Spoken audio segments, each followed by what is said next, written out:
Leticia de Frutos es doctora en Historia del Arte por la Universidad Complutense de Madrid, donde leyó su tesis sobre el Marqués del Carpio, una tesis yo diría que ejemplar y de gran valor desde el punto de vista multidisciplinar. Es algo que la historiadora ha tenido siempre muy presente a lo largo de su carrera y con cierta bendita fijación por interpretar las obras siempre en su contexto espacial, histórico también y, por supuesto, cultural.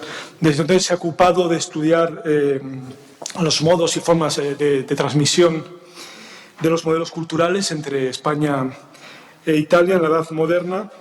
Dentro de esta línea ha publicado también las cartas del navegar pintoresco relativo a esa relación extraña entre España y la República, entre la corte española y la República veneciana. Como he sabido, ha participado en numerosos congresos, gran número de publicaciones en revistas científicas nacionales e internacionales, y desde el 2007 pertenece al cuerpo facultativo de conservadores de museos, y desde 2013 se incorporó a la Subdirección General de Cooperación Internacional del Ministerio de Educación, Cultura y Deporte, en la que ejerce como subdirectora general adjunta.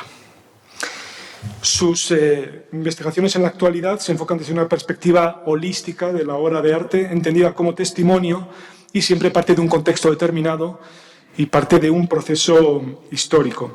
Sus trabajos, en el último lustro, se están ocupando precisamente sobre el papel de las mujeres fuertes en la historia del arte, y más en concreto en la historia del arte español, pero también con estudios dedicados a personalidades como María Mancini, en el caso italiano. Así pues, le doy ya paso para que nos hable precisamente de una nueva reinterpretación de las decoraciones, sobre todo en tiempos al final del periodo de Carlos II, y con anterioridad en relación a la figura de la Reina Madre.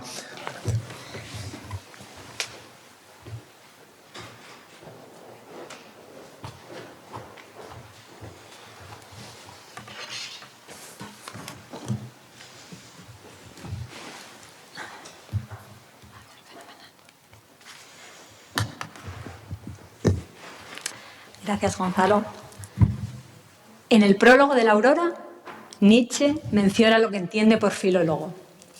Filólogo quiere decir maestro de la lectura lenta.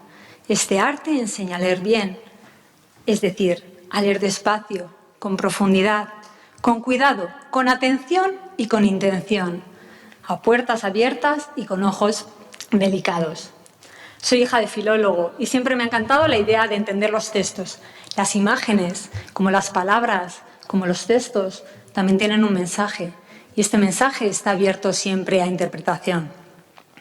Este verano tuve la suerte de conocer a Emilio Lledó, que en su obra El surco del tiempo parte de un texto del Fedro de Platón, en el que habla del silencio de la escritura que compara con el de la pintura.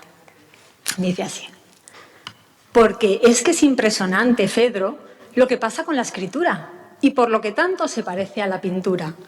En efecto, sus vástagos están ante nosotros como si tuvieran vida.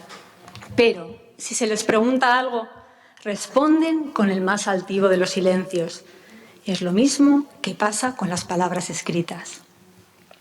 Las imágenes, como la escritura, como la grafía, esconden un mensaje, y ese mensaje, como digo, está abierto a interpretación, y además esos mensajes están escritos para la gente de su tiempo. Las pinturas, en este caso las que se encargaban, por ejemplo, para redecorar determinados reales sitios o para hacer determinados regalos, podían transmitir de manera consciente o no un determinado mensaje. Para poder interpretarlo es necesario conocer varios aspectos. Por un lado, el código, es decir, el lenguaje formal, la grafía, la forma. Por otra parte, el contexto, pero también los interlocutores, es decir, la mirada a la que iban destinadas esas pinturas. Si nos falta alguno de estos conceptos, alguno de estos elementos, nos falta la oralidad, que para Platón era la esencia de la realidad humana. Entonces, las pinturas nos aparecen mudas. Bien, es cierto que conocer el código de interpretación o la manera de mandar ese mensaje tampoco nos asegura que la interpretación sea la correcta, porque los mensajes están sujetos a continua mutuación. Una pintura se cambia de sitio por determinadas circunstancias políticas, históricas o simplemente de gusto, y entonces muta el mensaje. Es evidente que en este proceso dinámico intervienen múltiples factores y que es imposible ahora mismo enumerarlos todos. Por lo tanto, puede resultar como muy osado hacer interpretaciones a pinturas que se conjuntaron a lo mejor hace 4 siglos. A pesar de todo, todos los que estamos aquí, la mayoría de nosotros, investigamos. Investigamos porque tenemos como la necesidad de rellenar esos huecos, esos vacíos de la historia. Yo ahora mismo no quiero hacer alarde de ser ni la más osada ni la más inconsciente de todos, proponiendo ahora aquí una interpretación cerrada a determinadas pinturas. Pero sí quiero señalar que, fruto de las investigaciones que he venido realizando en los últimos tiempos, sobre todo relativas a los últimos años del reinado de Carlos II, he querido ver cierta intencionalidad en la redecoración de determinados reales sitios o en la colocación de determinadas pinturas. Y es que en estos momentos nos encontramos en un momento histórico, una coyuntura absolutamente excepcional en la historia de España, que es la relativa a la cuestión sucesoria de la Casa de Austria.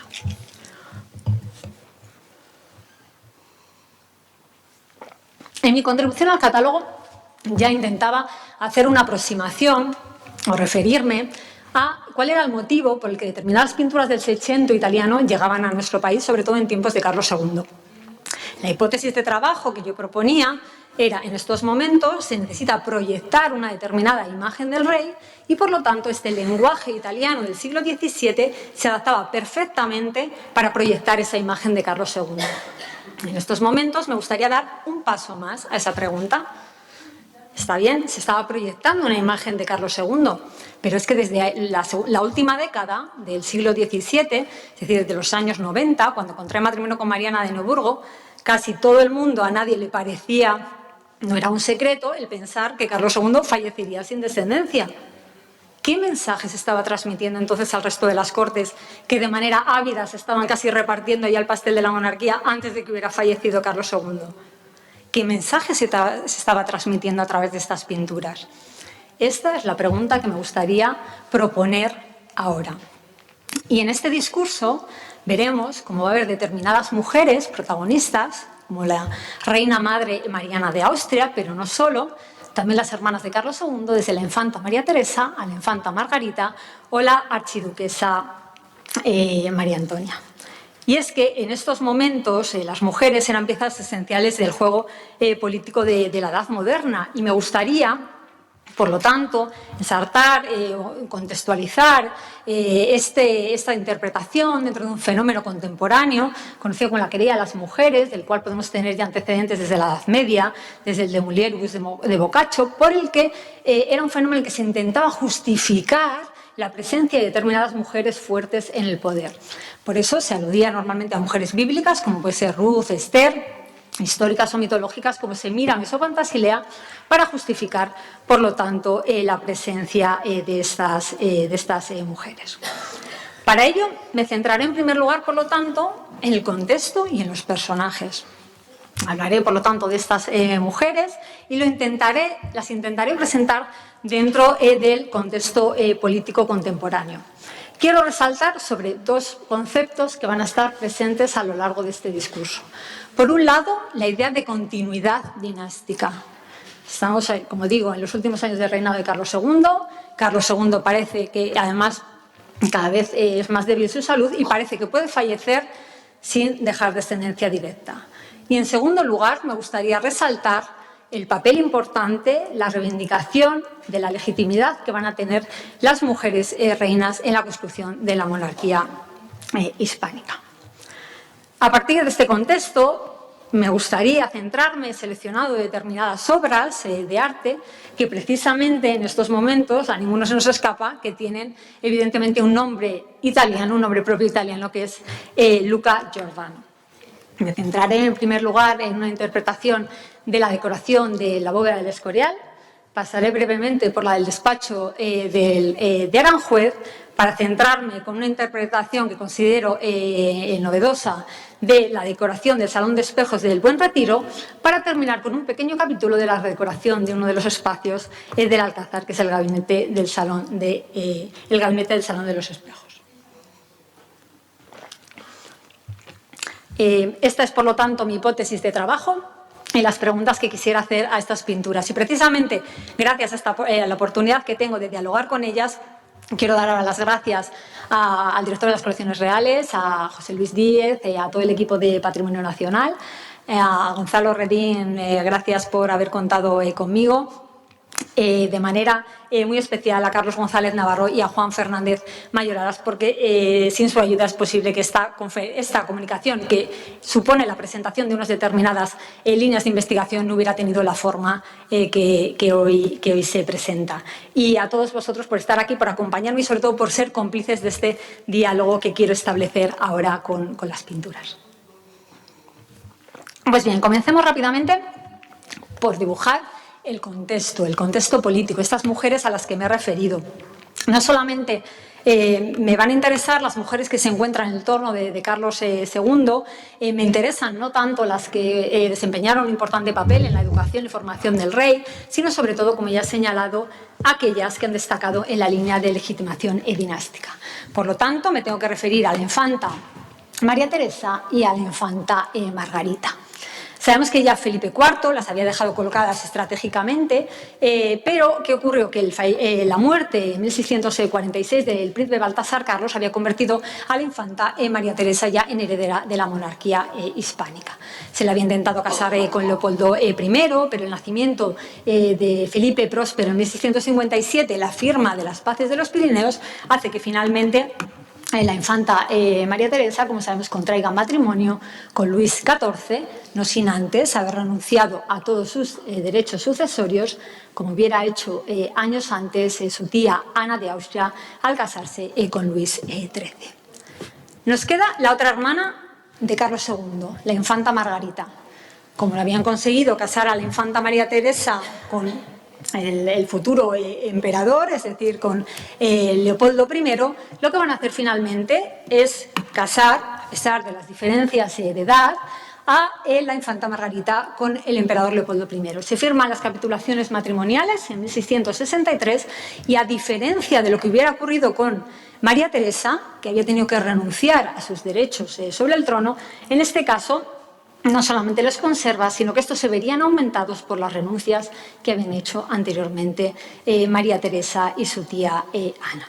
Sabemos como Felipe IV, en su testamento, está además refrendando cómo, en caso de que falleciera Carlos II sin descendencia, la sucesora en la monarquía hispánica, en el trono, tendría que ser Margarita o su descendencia. Por lo tanto, en ese momento, toda opción de la línea francesa había quedado descartada. Lamentablemente, Margarita fallece joven, en 1673, y de los 4 hijos que había tenido con Leopoldo durante esos 6 años de matrimonio, solamente sobrevive la que será la archiduquesa María Antonia, que, como veremos, desempeñará un papel importante en esta historia. Además de las hermanas, me interesan también las esposas. Se supone que las esposas eran las que iban a asegurar esa continuidad dinástica que tanto se anhelaba en estos momentos y que era el come-come, por así decirlo, de todas las cortes europeas. Se casa en 1679 con la infanta, con María Luisa de Orleans, que era hija de Felipe I, el hermano menor de Luis XIV. A los 10 años fallece, se cae del caballo, fallece y no deja descendencia, de tal manera que buscan una nueva candidata. Esta candidata es Mariana de Neuburgo, en parte porque no tiene sangre francesa, porque es hermana de la emperatriz y porque además era proverbial la fertilidad que tenían todas las mujeres de su casa, con lo cual ya casi era prácticamente imposible que peligrara, por lo tanto, la sucesión de la dinastía. Mariana de Neuburgo entra en Madrid en mayo de 1690, parecía que era bastante más espabilada en temas de gobiernos que su antecesora.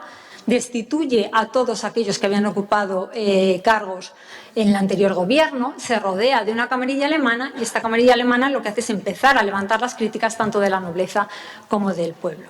Además, para más Inri, empiezan los choques con la reina madre Mariana de Austria, en parte debido a un tema que es que la reina consigue finalmente que se nombre por Real Decreto en diciembre de 1691 a Maximiliano II de Baviera, el elector de Baviera, el esposo de la archiduquesa María Antonia, es decir, de la nieta de la reina Mariana de Austria que le nombren gobernador de los Países Bajos.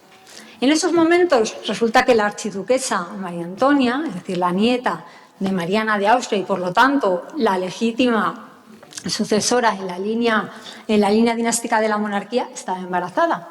Estaba embarazada del que sería José Fernando de Baviera, que nace el 28 de octubre de 1692 y que, como vemos, por lo tanto, es que no puedo, a ver si puedo señalar desde aquí, sería, siguiendo por lo tanto los deseos de Felipe IV, en caso de que falleciera Carlos II sin descendencia, tendrían que ser los sucesores de Margarita. Como Margarita ha fallecido, recaerían los derechos en María Antonia y de María Antonia a José Fernando de Baviera. De hecho, hasta la muerte de la reina madre, Mariana de Austria, en 1696, víctima de cáncer de pecho, fue su auténtica obsesión. Es decir, el conseguir legitimar, asegurar esa continuidad dinástica, es decir, esa sucesión de que el trono de la monarquía hispánica lo ocupara alguien sangre de su sangre.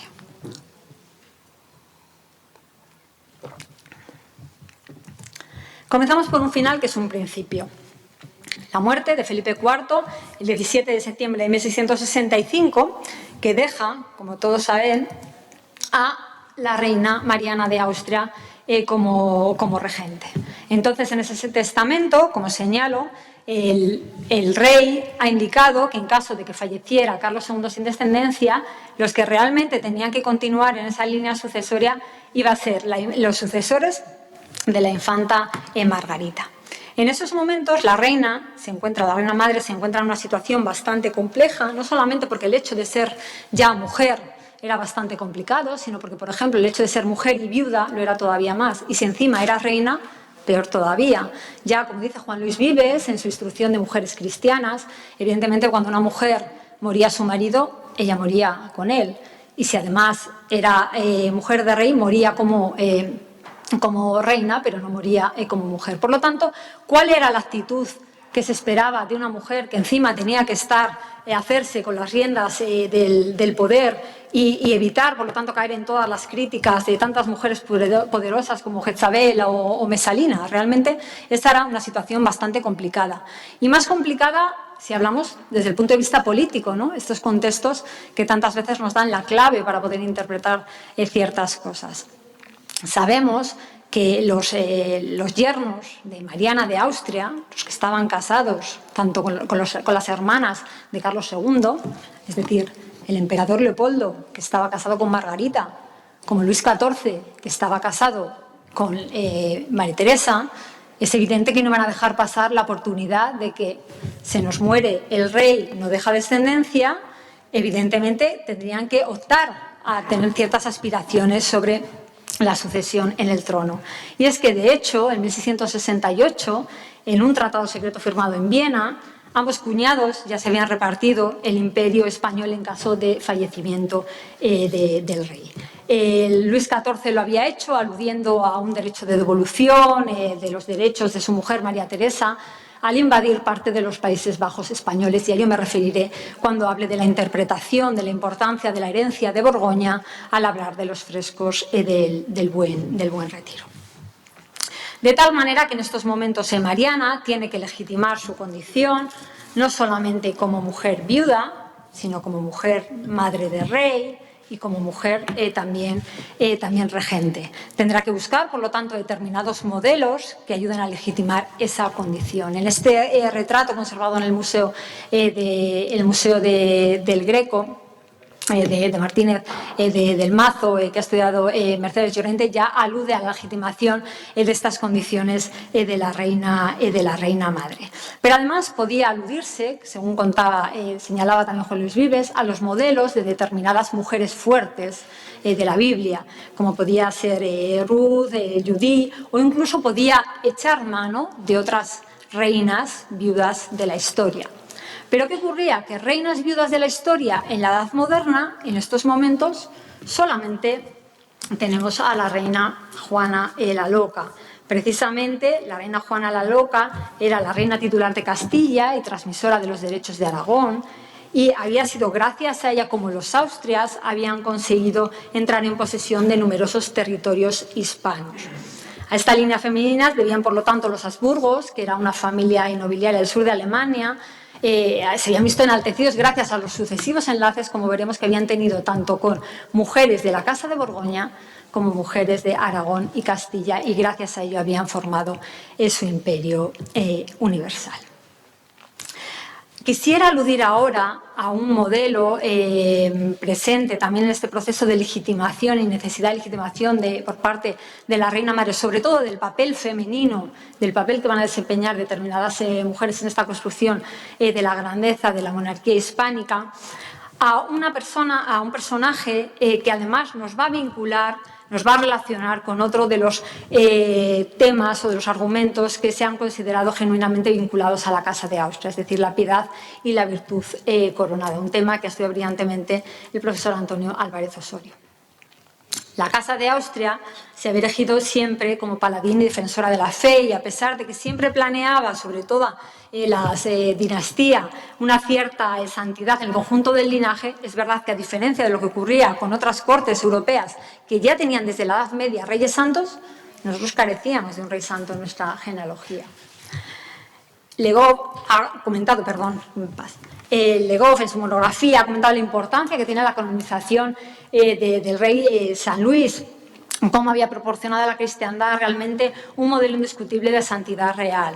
Los reyes franceses, estos reyes que además eran cristianísimos, habían aumentado así realmente su prestigio. Es claro que los reyes de la monarquía hispánica, que desde el siglo XV, final del siglo XV, tenía el título de majestad católica, envidiaban las ventajas que tenía tener en su genealogía a un rey santo. El principal candidato para esta canonización iba a ser, además, el que era primo hermano de San Luis, y que era Fernando el Santo, el gran conquistador del valle del Guadalquivir.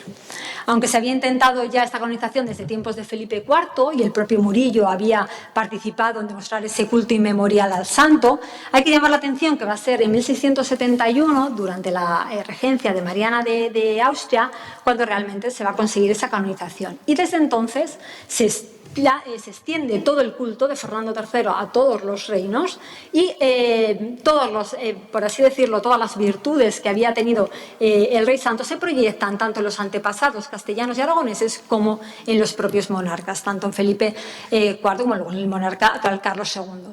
Pero es evidente que todas las comparaciones son odiosas. Comparar a Carlos II con Fernando III, un gran conquistador, padre de al menos 15 hijos, la verdad es que no era muy afortunado. En cambio, sí parecía que era bastante más afortunado, o venía más al caso, la comparación entre la madre de Fernando III, la reina Berenguela, y entre la reina madre, Mariana de Austria.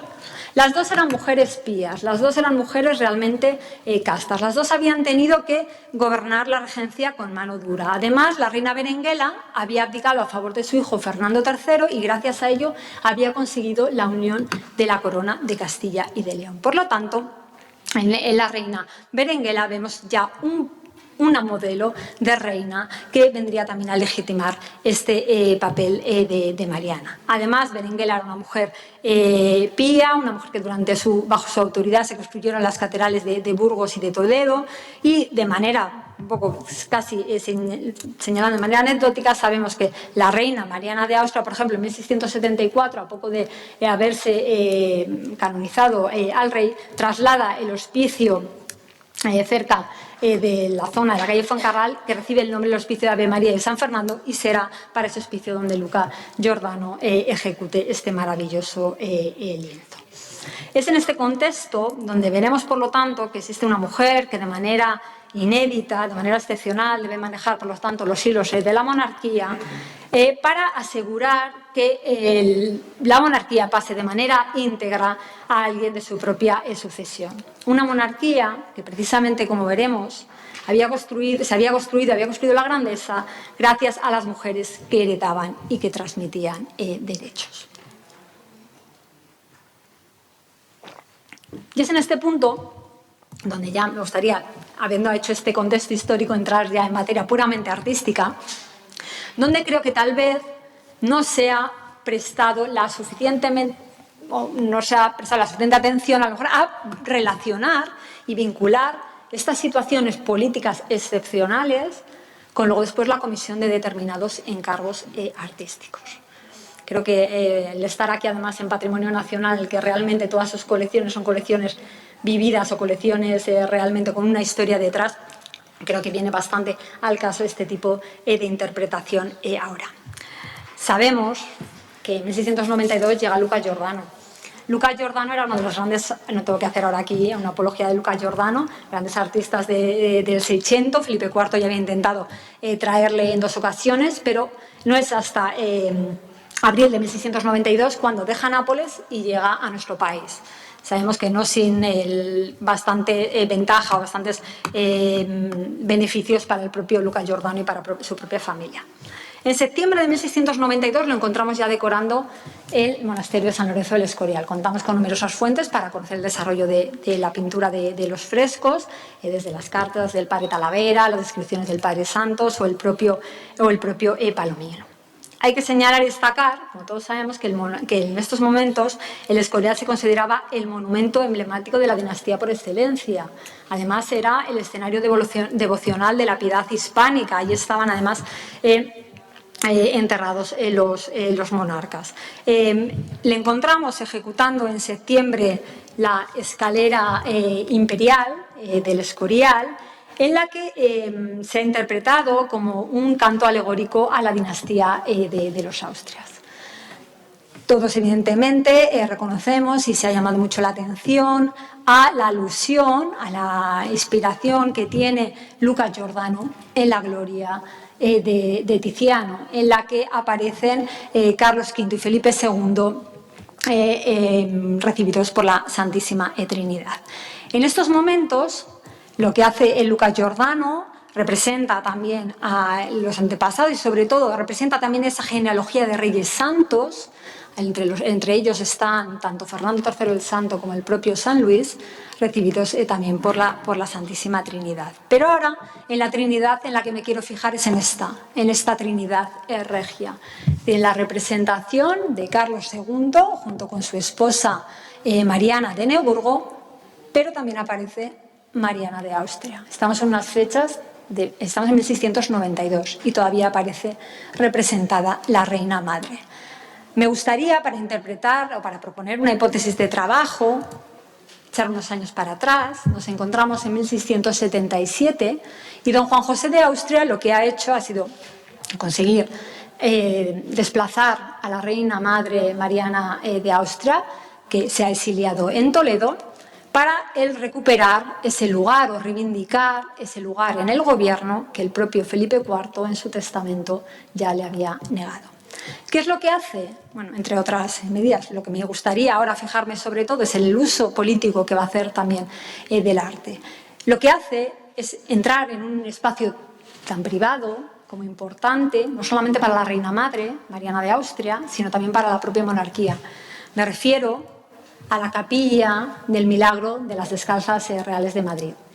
En la Capilla del Milagro se conservaba y se veneraba una imagen de principios del siglo XVI que era muy venerada por los propios monarcas. Felipe IV tenía especial devoción y además se consideraba que era una imagen que podía proteger o asegurar la continuidad de la dinastía. ¿Qué hace don Juan José de Austria? Pues encarga a Juan Carreño Miranda, a Ricci y a Mantoano la decoración de este espacio. Y además se cuida mucho de poner en una inscripción su propio nombre y la propia fecha, 1678. Y además se retrata él mismo al lado del rey Carlos II, es decir, se apropia de ese espacio. Eleanor Gutman, en un elocuente artículo, ya hace este tipo de interpretación. ¿Qué ocurre ahora? No digo que sea una revancha, pero en estos momentos la reina Mariana de Austria está haciendo algo similar. Se está representando, se está apropiando de un lugar en un espacio tan emblemático como es la escalera imperial del Escorial, en la que ella aparece al lado de su hijo. Y es que en estos momentos, y desde el enlace con Mariana de Neuburgo en 1690, ya no es secreto la esterilidad del rey. con lo cual es casi seguro que no va a dejar descendiente. Y la obsesión de Mariana, entonces, es asegurar que se cumple la voluntad de su propio marido, de su difunto esposo. Es decir, ahora tenemos que concentrar esfuerzos en legitimar la vía femenina y, por lo tanto, la sucesión tiene que ir directamente a los descendientes de la infanta Margarita, que como falleció en 1673, deben de ser, por lo tanto, los que van a ocupar el trono. De ahí su obsesión en reivindicar la legitimidad femenina, es decir, el importante papel que han ocupado las mujeres reinas en la construcción de la monarquía hispánica, algo que a lo mejor nos pasa desapercibidos, pero que realmente fue así. Así sabemos que gracias al enlace de Petronila de Aragón con Ramón de Berenguer se unió la corona de Aragón. Gracias a que Berenguela abdicó en su hijo Fernando III el Santo, se unió la corona de Castilla, o sea, se fundó la corona de Castilla porque se unió Castilla y León. Pero gracias a Isabel y Fernando y luego a Juan y Felipe, se unen Castilla y Aragón. Es decir, la vía, como realmente se engrandece y realmente se forma la grandeza de la monarquía hispánica, es gracias precisamente por vía femenina. Además, como sabéis, el derecho castellano permitía esa sucesión femenina, a diferencia de lo que puede ocurrir en la ley sálica en Francia. De tal manera que la obsesión de Mariana en este momento era legitimar esa vía femenina.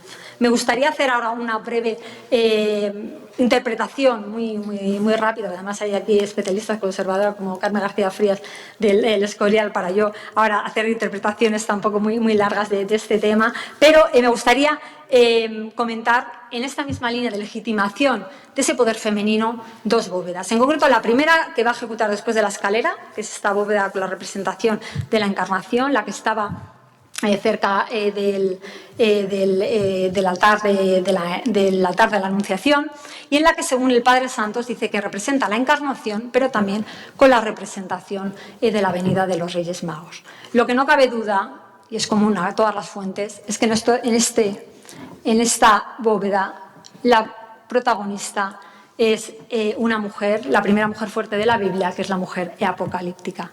En los ángulos, además, aparecen las sibilas, que son las que han predicho, por así decirlo, predijeron y anunciaron los misterios de la Encarnación. De nuevo, mujeres fuertes, es decir, una especie como de alusión y de reivindicación a las mujeres del Antiguo Testamento que predicen o vienen a anunciar el papel, luego después de las mujeres, de la mujer, en este caso la Virgen María, durante el Nuevo Testamento. Más claro es en la decoración del triunfo de la bóveda de la pureza virginal, que según Palomino, dice que representa este tema debido a que se encuentra ante la capilla de las Santas Vírgenes, cuyas reliquias insignes enriquecen también esta basílica maravillosa.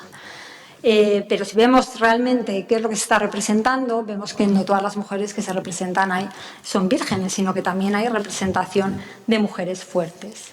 Vemos que aparece la Virgen María, acompañada por una serie de santas vírgenes. Identificamos a Santa Inés, a Santa Catalina de Siena, a Santa Margarita. Hay otras mujeres santas del estado conyugal, pero además en los ángulos de las bóvedas encontramos a mujeres del Antiguo Testamento. Encontramos a Judith con la espada alto y pisando la cabeza de Holofernes. Encontramos a Esther, encontramos a Susana, a Abigail, a Rebeca, Raquel, Ruth, Débora o María, la hermana de Aarón, a la que ahora también me referiré. El Padre Santos justifica la presencia por tratarse de virtudes que encarnaban también la Virgen, pero considero que debería también tenerse en cuenta esta posible interpretación de reivindicación o legitimación del papel de determinadas mujeres en el poder, porque todas estas mujeres, en definitiva, no tienen otra legitimación que la divina.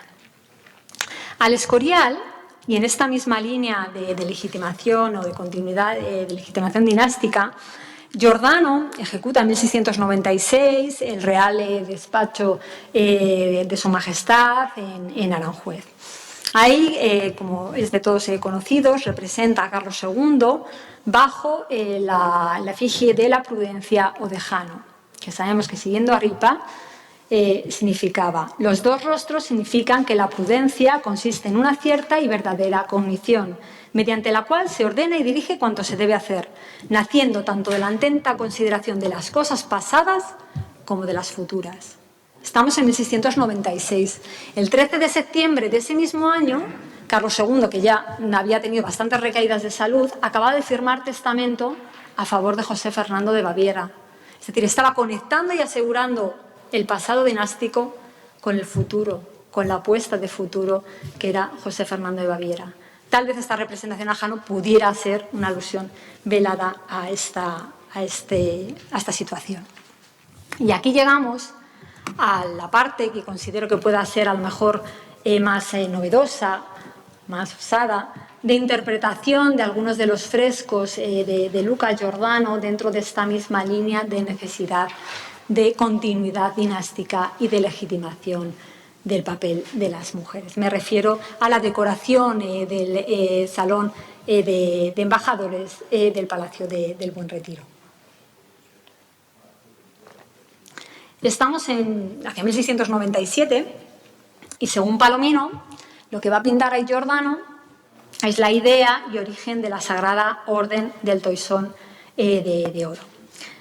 Este fresco, que ha sido ampliamente estudiado por Andrés Úbeda y por la magnífica exposición con motivo de la restauración también del fresco, se ha interpretado como una apoteosis de la monarquía hispánica, en la que, de nuevo, gracias a una serie de licencias mitológicas, se asociaba la corona con Hércules y con la fundación de la Orden del Toisón de Oro, gracias a un complejo programa iconográfico que ha sido ampliamente estudiado en el catálogo y que vinculaba a los Habsburgo con la antigüedad.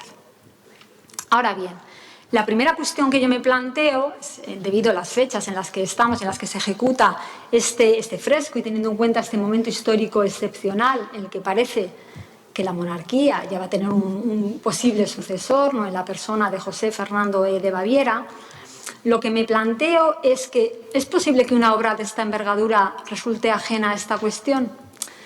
La respuesta que yo he intentado, que me sugería la lógica, o la intuición, es que tal vez no era casual y que a lo mejor detrás de esta magnífica bóveda y este magnífico programa puede haber un mensaje que entonces a lo mejor era más fácil de entender y tal vez para hoy, para nosotros, nos resulta un poco más críptico. Mi hipótesis de trabajo se basa en dos premisas. Por un lado, la histórica, que es a la que ya me he referido. Existían antes de la muerte de la reina madre, siempre han existido como dos facciones, utilizando el término de una manera un poco licenciosa, dos facciones, la de la reina madre Mariana de Austria y la de la reina Mariana de Neoburgo. Finalmente, y de manera póstuma, la reina madre había conseguido que Carlos II firmara a favor de José Fernando de Baviera. Tal vez esté aludiendo a ese triunfo de la opción bávara en este año de 1697. Y luego otra premisa artística. La verdad es que si echamos mano de toda la iconografía y de todos los momentos históricos de este momento de grandezas de la monarquía hispánica, ¿por qué el duque de Borgoña, Felipe III, un duque, un personaje en cierto modo menor, se convierte en protagonista de todo este complejo programa iconográfico que, como saben, se completa con la representación de los trabajos de Hércules en el friso y luego después con las batallas de Fernando el Católico? Esto es la pregunta, por lo tanto, que me gustaría hacerme ahora. Y tal vez podemos empezar por el principio, porque como Palomino decía que ejecutaba el origen de la Orden del Toisón de Oro, nos remontamos, por lo tanto, a la fundación de la Orden del Toisón de Oro allá por 1429. ¿Y cómo la podemos relacionar con este momento histórico contemporáneo? Bueno, pues en primer lugar, porque apenas iniciada la regencia de Mariana, ocurrió un episodio al que ya me he referido someramente, es que la descomposición del imperio legado por Felipe IV se va a producir precisamente por los territorios herencia de Borgoña. En 1667, Luis XIV, el yerno de Mariana y el cuñado de Carlos II, había invadido parte de los Países Bajos españoles, la zona de Brabante, que era una herencia borgoñona. Había aludido a ese derecho de devolución de los derechos de su esposa María Teresa. Y lo que había ocurrido es que Leopoldo, el hermano de Mariana de Austria, en vez de apoyar la causa austríaca de su hermana, había favorecido al rey Luis XIV, había apoyado a los franceses. ¿Por qué? Porque de esta manera consideraba que podía sacar partido de luego después el reparto en el caso de que Carlos II muriera sin sucesión. De tal manera que en estos momentos no nos importa o no nos interesa, o no deberíamos, de hecho, aludir a toda esa herencia habsbúrgica, a esa herencia austríaca. Leopoldo I acaba de apoyar no los derechos realmente legítimos de sucesión de la monarquía hispánica, sino que estaba apoyando la causa francesa. Lo que tenemos que hacer es reivindicar la herencia borgoñona. Y en esto es en algo de lo que me quiero detener. Y es que lo que ocurre, que el principal problema era también el problema de la herencia, porque Leopoldo I y Mariana de Austria, a pesar de pertenecer al mismo bando, los dos no compartían la misma idea de sucesión dinástica. El propio Leopoldo quería ejercer sus derechos sobre el trono. En cambio, Mariana quería que los ejerciera José Fernando de Baviera. Leopoldo I se cuidó mucho de su hija, la archiduquesa María Antonia, obligarla a renunciar en lecho de muerte, porque murió de posparto, de sus derechos sucesorios. Esto aquí realmente no tenía ninguna consecuencia jurídica, puesto que no había sido refrendado por las Cortes. Pero evidentemente, en estos momentos, las posiciones tanto de Leopoldo como de Mariana de Austria no eran las mismas. Tenemos que recordar también cómo precisamente Mariana de Austria había conseguido nombrar gobernador de los Países Bajos a Maximiliano, el marido de la archiduquesa María Antonia. Y además, casualmente, ese mismo año, en 1692, se le otorga la Orden del Toisón de Oro. Y es que esta alusión, por lo tanto, esta necesidad de aludir a la importancia de la herencia de Borgoña, nos remite, bueno, aquí tenemos una imagen en la que aparece Maximiliano de Baviera, con María Antonia y con el que supuestamente debería haber sido el heredero José Fernando de Baviera, que lamentablemente fallece en 1699 y ya cambia realmente todos los designios de la historia. Pues bien, ¿por qué esta necesidad, por lo tanto, de aludir a esta herencia borgoñona? Aquí les presento un árbol genealógico para intentar explicar un poco a lo que me refiero. Realmente, la Casa de Borgoña recordaba el primer paso que había impulsado que la Casa de los Habsburgo, que era realmente una familia de la periferia del imperio, una familia nobiliaria de la periferia del Sacro Imperio, se convirtiera en una de las más grandes del momento. La fecha, a ver si consigo, la fecha importante es 1477. En esos momentos, María de Borgoña, que es la nieta de Felipe el Bueno, del duque de Borgoña, el fundador de la Orden del Toisón de Oro que aparece representado en la bóveda, bueno, pues en estos momentos, María de Borgoña, que era realmente una de las pretendientes o de las mujeres casaderas más ansiadas de este momento, porque era una de las más ricas, contrae matrimonio con Maximiliano de Austria. Estamos en 1477. A partir de este momento, esta casa, la Casa de los Habsburgo, es cuando consigue realmente engrandecer tanto sus territorios como su importancia. Y es que si recordamos, cuando Carlos V, en 1556, abdica la corona y se cruza el reparto entre Felipe II y entre su hermano, el emperador Fernando I de Habsburgo, observamos como de manera casi un poco sorprendente o inusual, prácticamente toda la herencia que va a la rama primogénita, es decir, la más importante de Felipe II, no es la que viene por vía masculina de Maximiliano, no es la habsbúrgica, sino que es la que viene por línea femenina. Los territorios de Borgoña y los territorios también españoles que había conseguido a través de Isabel y a través de Juana. Es decir, que en estos momentos la grandeza, realmente la verdadera grandeza de la monarquía hispánica no se debía, por lo tanto, a esta herencia habsbúrgica, sino a esta herencia borgoñona. De ahí la necesidad, por lo tanto, de reivindicar la importancia que tiene. Ahora, por esa misma vía femenina, Mariana luchaba, por lo tanto, había luchado por valer los derechos de su bisnieto, un bisnieto que además, de manera bastante simbólica, se llamaba Fernando. Es decir, un bisnieto que iba a ocupar el trono de la monarquía hispánica era heredero de Fernando III el Santo de un Fernando III el Santo, más conquistador de Sevilla, como lo viera, de la ciudad que hubiera fundado Hércules, y además heredero también de Fernando el Católico. En cierto modo, pues vendría a ser como una especie de canto de esperanza que, como señalo, la muerte en 1699 del joven José Fernando de Baviera iba a truncar.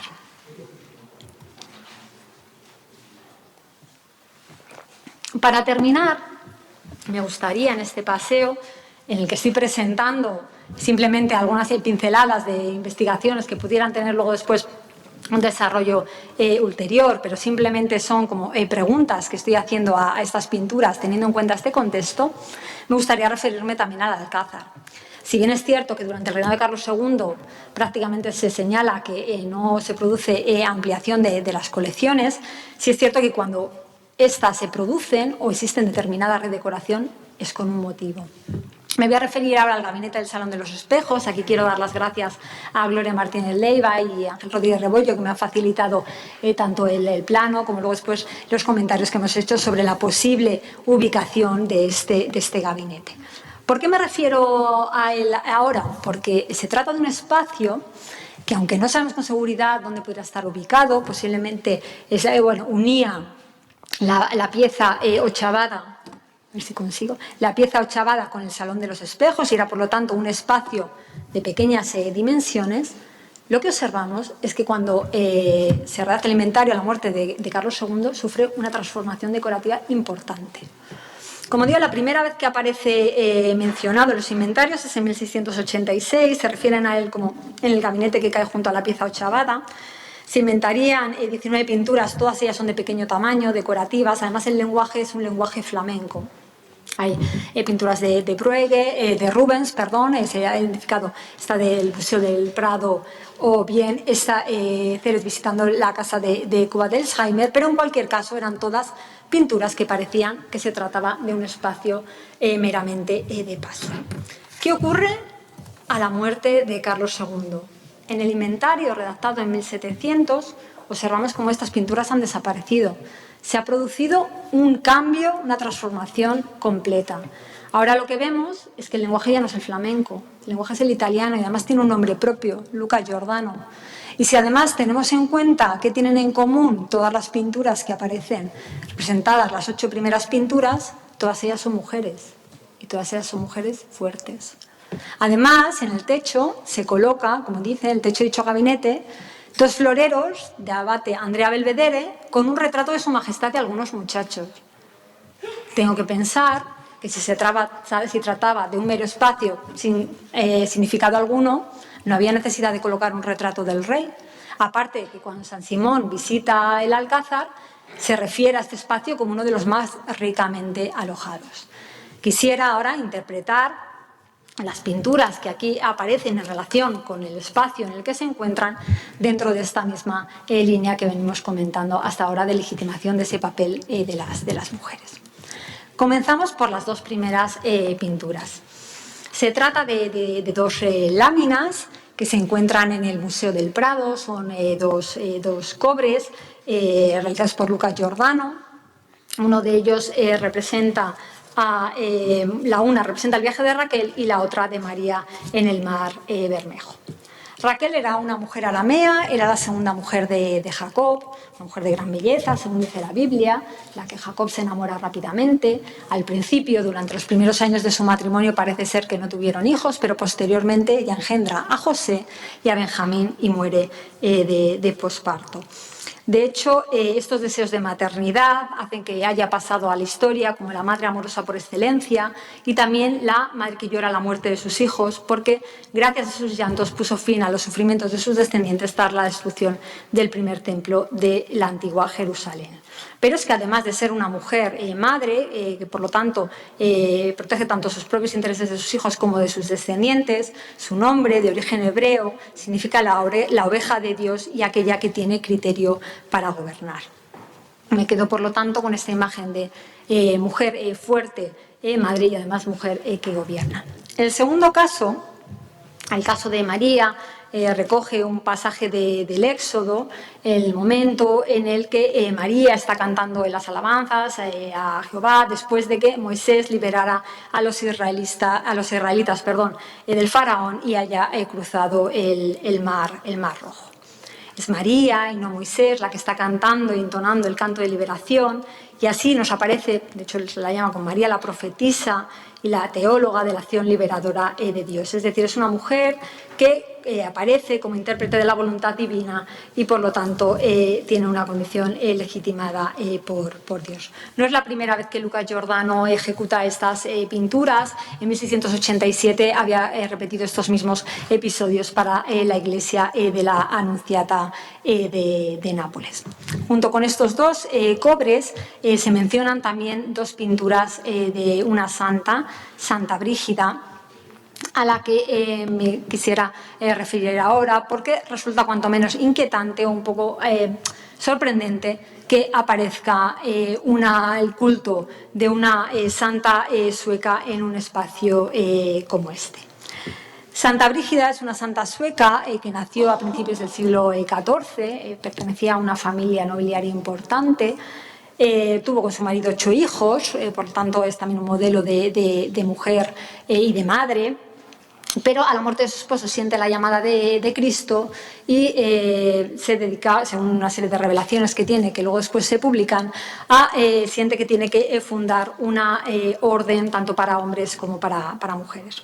Es una mujer que ocupa un papel importante, desempeña un papel importante en la vuelta de los papas de Aviñón a Roma. De hecho, fue canonizada en 1391 durante el cisma de Occidente por un papa romano, Bonifacio IX, y que por lo tanto no era reconocido por los reinos hispánicos porque, como saben, durante el cisma defendían a los papas de Aviñón.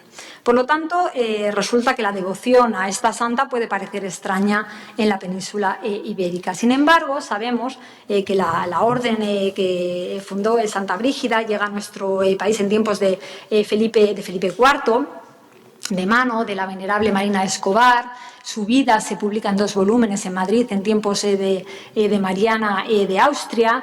El primer convento se funda en Valladolid en 1637 y por el número de conventos que después se fundan parece que es una orden que en estos momentos sí que va a tener importancia. Me gustaría ahora, igual que he venido haciendo con las otras pinturas, relacionar también el culto o la recuperación del culto a esta santa del siglo XIV, esta santa sueca, con las circunstancias históricas y contemporáneas. Como digo, el primer convento se funda en Valladolid en 1637 y en estos años lo que se está dirimiendo es la guerra de los 30 años, la suerte de la contrarreforma católica y de la reforma protestante. En estos momentos el partido católico se estaba enfrentando a la Liga Protestante encabezada por Gustavo Adolfo II, que lo que estaba haciendo era aspirar a arrebatar a los Habsburgo, a los católicos y por lo tanto a los Habsburgo la corona imperial. Sabemos que Gustavo Adolfo II fallece en la batalla de Lützen en 1632 y deja entonces a su hija, que entonces tenía apenas 6 años, Cristina, como heredera al trono.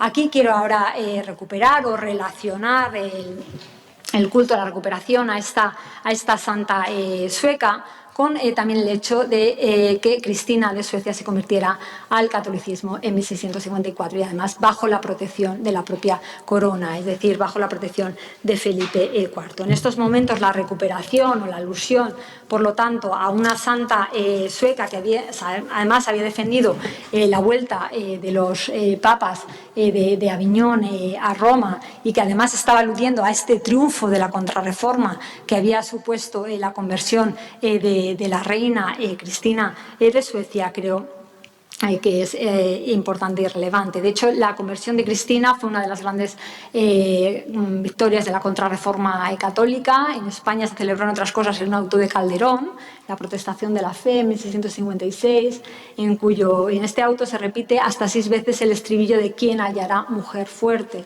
refiriéndose precisamente a la reina Cristina de Suecia. De tal manera que Cristina se convirtió también en una encarnación moderna de todas estas mujeres fuertes de la Biblia y uno de los modelos femeninos que mejor podían aludir para inspirarse.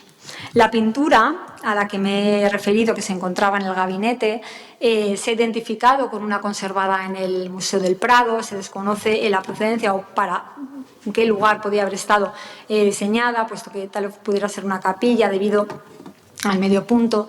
Narra un episodio de la vida de la santa. En concreto, durante un viaje a Palestina sufrió un naufragio su barco y fue salvada su vida gracias a la intervención de la Virgen.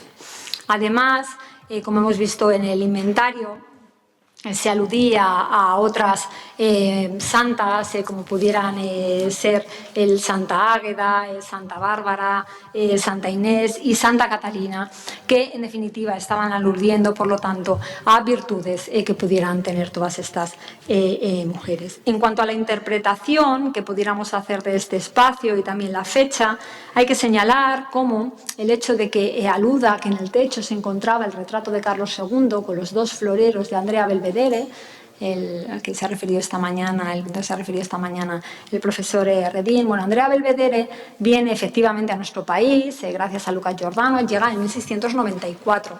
Es un gran pintor, como hemos visto, de flores. Por lo tanto, si está en 1694, puede ser una fecha post-Qum a partir de la cual podemos pensar que se produce esta renovación del espacio, que en cualquier caso debería realizarse entre la fecha de 1686, es decir, la fecha del primer inventario del Alcázar en el que aparece, y luego después la fecha del inventario redactado a la muerte de Carlos II en 1700.